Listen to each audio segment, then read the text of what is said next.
Okay, Coach, opening statement on this past week for the Lady Jacks. Great week for the Lady Jacks. Anytime you get to go 2-0 at home in conference, we're going to take that. I think coming out versus Houston Christian, we shot the ball extremely well and got off to a hot start and kind of coasted from there. I felt like in the second half we had a couple of lulls, but that was probably due to me just kind of mixing and matching the lineups up and trying to get people in different spots that they haven't played and try and get them more comfortable with what we got going on. And then in the Saturday game, we played Incarnate Word, who's, like I've said, is really scrappy and is a well-coached team. He had them in the NCAA tournament a couple years ago, so we knew we would be tested. And, we want to be a team that can win any type of game where we're, down and then come back. We're up and grind it out, or a fast-paced game. And so being able to grind out that win when it wasn't the prettiest and we didn't shoot the best percentages, I told them in the locker room I was pretty proud of them. But now we've got to put the work in to make sure the things that we saw on Saturday or the things that we didn't like on Saturday that we correct those. So we're in the process of doing that now. Amanda? Coach, you've got 4 girls that average double digits per game. Southeastern is our opponent on Thursday. They only have 1. Mm-hmm. What do you think is going to be the key matchup, like offense versus offense?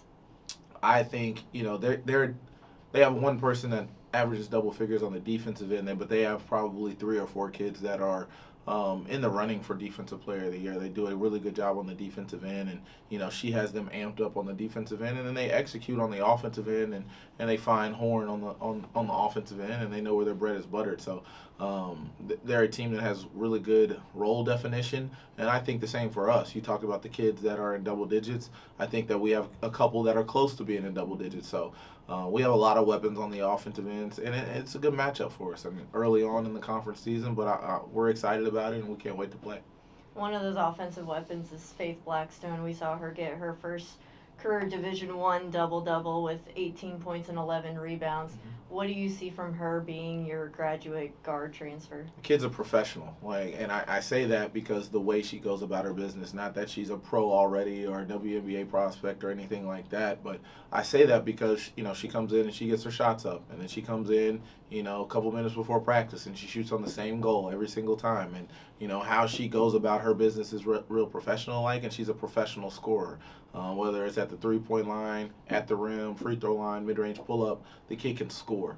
And she brings a different dimension to us that we didn't have essentially last year. So, I love watching her play. I've told her that multiple times, and luckily she's wearing purple and white. Backtracking just a little bit, because Mm-hmm. you also had 3 games. Mm-hmm. I'm not sure if you remember the 80-point win. Yeah. But talking about the non-conference slate, because we haven't really had a chance to talk about it, in fact, the most successful non-conference slate, win percentage-wise, that the Lady Jack program has ever had. I know you just take a little bit of time to reflect on that non-conference run and everything that you saw leading into a really dominant 10-1 record. Yeah, non-conference was really good for us. 10-1. I did not know that about the win percentage, so you taught me something there. But no, it was fun, and it was fun because we had regional rivalries, so to speak, with Texas State and La Tech, who's a legendary program in their own right. And then we played Abilene, who we were in the conference with a year ago, and we lost the one at Texas Tech. But I think along the way we learned a lot about our team. Going out to San Diego and winning those 2 games, going down to Florida and winning those 2 games. I think when you're on the road as much as we were, you're getting in and out of buses, you're getting in and out of hotels. You get to build that camaraderie as a team, and you get to learn a lot more about your team. And I have a fun-loving group that likes to have fun, that likes to sing, that likes to TikTok, and likes to do a lot of things together.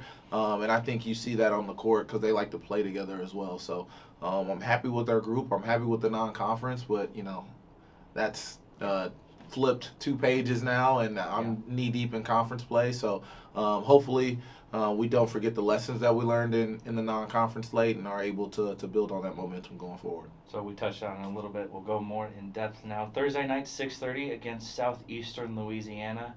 And then on the road in Beaumont, just quick 2-hour drive at Lamar at 3 p.m. on Saturday. Just a little bit more of an in-depth match or preview for those 2 matchups. Yeah, I mean, 2 teams that have won the conference since we've left it.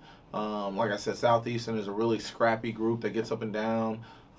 They play defense how their coach wants them to play defense, with a lot of emotion and passion on that end. And then on the offensive end, they just get up and down with a lot of speed and a lot of athleticism. So their athleticism and their speed on the defensive end will be a test for us. But we've been talking about that all week, and we'll have to do some adjusting to some of the things that we do, but not everything that we do, to be successful. And then we go to Lamar, who was the conference regular season champs a year ago and has the defending player of the year in Akasha Davis, and has a ton of talent. And Coach Aqua has done a good job there, building up their talent level. But we know what we're capable of, and that's really what we've tried to focus on. When you go into these games where they've got really good players and they've got really good coaches and they run their stuff and all of that, like, you can get caught up in talking about them too much and forgetting about yourself. So us as a staff, we've really talked about honing in on the things that we do well,